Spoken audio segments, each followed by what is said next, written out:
네, 안녕하십니까. 자, 이번 강의에서는 보험 계약 관계 변동이죠. 자, 중요한 무효하고 취소 그 사유를 공부한다. 이렇게 봐두시면 되겠네요.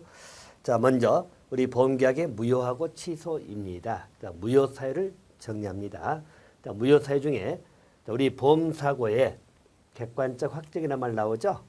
보험 사고의 객관적 확정입니다. 자, 이 말은 무슨 말이냐면 자, 보험 계약 당시에 보험 사고가 이미 발생했거나 또는 발생할 수 없는 것, 발생 불가능이죠. 그래서 이미 발생했거나 발생할 수 없는 것이라면 그 계약은 무효로 합니다. 자, 그래서 이런 계약은 당연히 무효가 될 수밖에 없는 것이고요. 그 성질은 강행규정 성질을 갖는다. 자, 강행규정 성질을 갖고 있기 때문에 당사자 합의에 의해 가지고 이미 발생한 보험사고에 대해서 계약을 체결하더라도 그 계약은 무효다. 강행규정 성질이기 때문에 보세요. 이미 발생한 보험사고입니다. 그런데 계약을 체결한다는 이야기죠. 합의를 했다 하더라도 그 계약은 무효. 한마디로 이것은 추인할 수가 없다. 이렇게 봐두시면 돼요. 자, 그래서 이미 발생한 또는 발생이 불가능한 객관적 확정이죠. 보험사고가 객관적 확정을 했다는 이야기죠. 이때 그 계약은 무효가 된다. 하나 봐두시면 되겠네요. 자, 또 한 가지. 일반점들 우리 보험 사고의 불확정성 문제죠. 이 경우는 반드시 객관적으로 우연한 것이라는 건 아니라고 나와 있죠. 그래서 우리 보험자나 계약자, 피보험자가 사고 발생이나 발생 불가능 사실을 알지 못한 채, 이 말은 보험자나 우리 계약자, 피보험자가 사고 발생 불가능, 이미 발생했다. 또 발생 불가능이다. 자, 그래서 그것을 알지 못하고 계약을 체결했다는 이야기죠. 그때 보험계약은 유효합니다. 그죠? 그래서 모르고 한 거기 때문에 당연히 그 계약은 유효하다고 보는 것이고요. 자, 여러분들 이게 우리 6회 때는 옳은 지문으로 나왔어요. 다시 말해서 보험자나 계약자, 피보험자가 사고 발생이라든가 발생 불가능한 사실을 모르고 알지 못하고 계약을 체결했다는 이야기죠. 자, 그때 그 계약은 유효하다. 하나 정돈해 주시면 되겠습니다. 자, 또 대리인에서 계약이 체결됐죠. 이때 대리인이 안 것은 본인이 안 것하고 동일하게 간주한다. 대리인 기준이기 때문에 대리인이 안 것은 본인이 한 것하고 동일하게 간주한다. 하나 봐두시면 되겠고요. 또 한 가지. 계약에서 정한 보험사고의 하나가 무효가 되면 이때는 전체가 무효가 된다.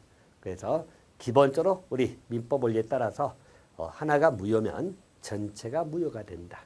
무효사 중 한 가지 보험사고의 객관적 확정이다. 하나 봐두시면 되겠고요. 자, 두 번째 무효사유입니다.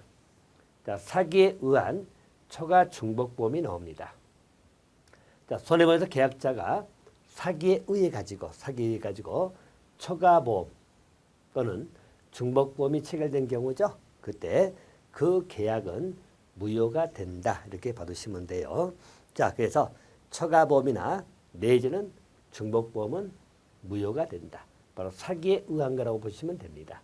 자, 그리고 한 가지 보충할 것은 초과보험이면 일종의 우리 보험이 있고 초과된 내용이 들어갔다는 이야기죠. 이게 초과된 부분입니다. 일반적으로 이 초과된 부분이 무효라면 이때 계약 전체가 무효가 될 거냐 문제죠. 자, 초과 부분이 무효다라고 할 때 이때도 계약 전부를 무효로 한다. 이렇게 받으시면 됩니다. 이때는 전부가 무효가 된다.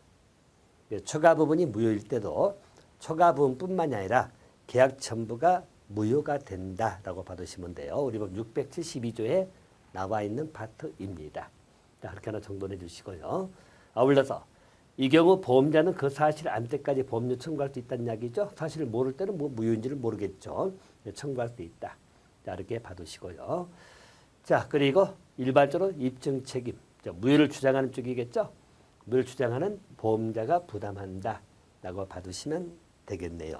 그래서 사기에 의한 초과 중복보험에 관한 내용은 이렇게 보시고요. 자, 또 한 가지 약간 보충 들어가면 일반적으로 사기에 의한 계약은 우리 민법상으로는 취소죠. 취소지만 우리 보험계약에 있어서는 무효로 하고 있다라고 봐두시면 되겠네요. 또 세 번째 무효사는 심신상실자 등입니다. 사망보험이죠. 자, 여러분 15세 미만자, 심신상실자, 심신박약자입니다. 사망입니다. 그죠? 사망을 사고란 계약은 무효이라고 나옵니다. 알겠죠? 그래서 일반 15세 미만자, 심신상실자, 또 심신박약자 사망일 때는 사망을 사고란 계약은 무효입니다. 그럼 여러분들 비교. 만약에 상해라든가 또는 질병이죠. 자, 이걸 이자들을 대상으로 상해 질병을 대상으로 하는 계약은 유효하겠죠. 근데 사망을 대상으로 하는 것은 무효이다. 하나 봐두시면 되겠고요. 자, 그래서 이들의 피보험자 서면 동의가 있었는가 여부 또는 수익자를 누구로 지정을 불문하고 무조건 무효다라고 봐두시면 됩니다. 따라서 무효이기 때문에 보험자는 보험료 청구할 수도 없고 또 이미 수령한 보험료가 있다면 반환을 해야 되겠죠. 다들 1입니다. 심신박약자입니다. 심신박약자는 상실자보다 좀 더 우리가 이야기해서 정신이 좀 말똥말똥하신 분이라고 생각하시면 돼요.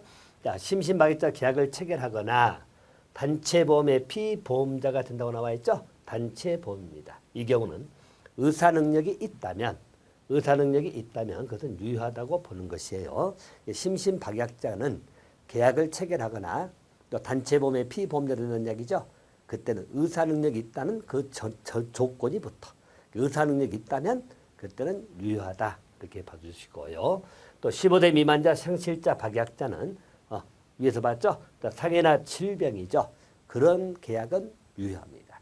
사망을 보험사고로 규정하는 것은 무효지만 상해나 질병은 유효하다. 하나 체크해 주시면 되겠네요.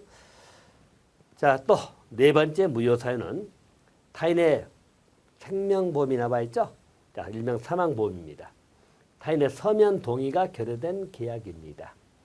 자, 타인의 사망을 보험사고라는 보험계약이죠. 그 체결 시에는 타인의 서면 동의를 얻어야 됩니다. 자, 만약에 이에 위반하면 그 계약은 무효다 이렇게 나와 있죠. 타인의 사망보험 시에는 타인의 서면 동의를 받아야 되는데 서면 동의가 결여될 땐 무효입니다. 곧 이 규정이 있는 취지는 그렇죠. 만약 서면 동의도 없이 그 계약을 체결했다면 그 사람이 죽어야 보험금을 받는 거잖아요.